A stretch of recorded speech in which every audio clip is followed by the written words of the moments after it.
Hi friends, ఈరోజు నేను మీకు పాలకూర పప్పు మంచి రుచిగా ఎలా చేసుకోవాలి అంటే చేసి చూపిస్తాను.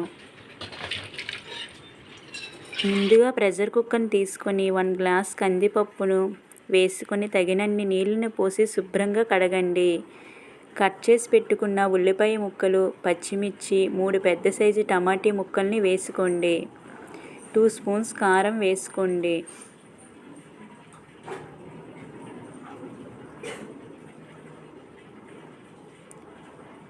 1 గ్లాస్ కందిపప్పుకి 3 గ్లాస్ వాటర్ వేసుకోండి.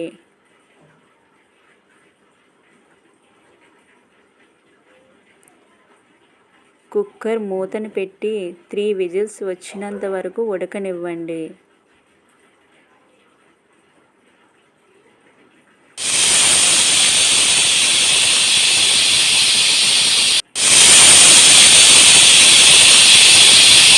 ఇలా 3 విజిల్స్ వచ్చాక స్టవ్ ఆఫ్ చేయండి.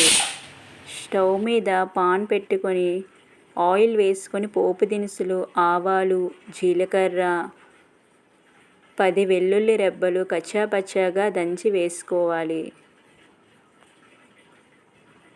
2 ఎండుమిరపకాయల్ని తుంచి వేసుకోండి. కరివేపాకు వేసుకోండి. తాలింపుని ఫ్రై చేసుకోండి.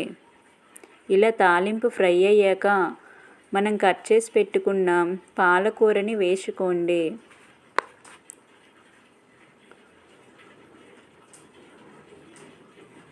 మొత్తం ఒకసారి కలుపుకోండి.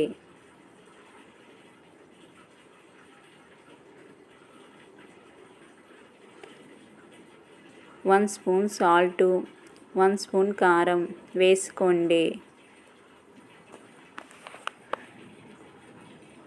ప్రెషర్ మొత్తం బయటికి పోయిన తర్వాత మూతని తీసి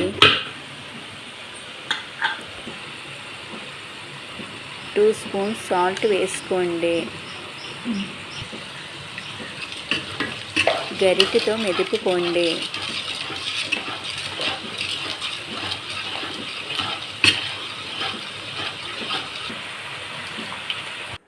ఇలా పాలకూరని వాటర్ ఇంకినంత వరకు ఫ్రై చేసుకోండి. ఇలా పాలకూర వాటర్ ఇంకాక మనము మెదుపుకున్న పప్పులో వేసి కలుపుకోండి.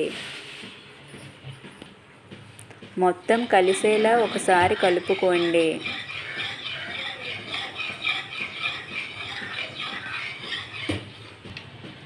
పప్పుని ఇలా మెదిపాక ఒక గిన్నెలో తీసుకోండి. పాలకూర పప్పు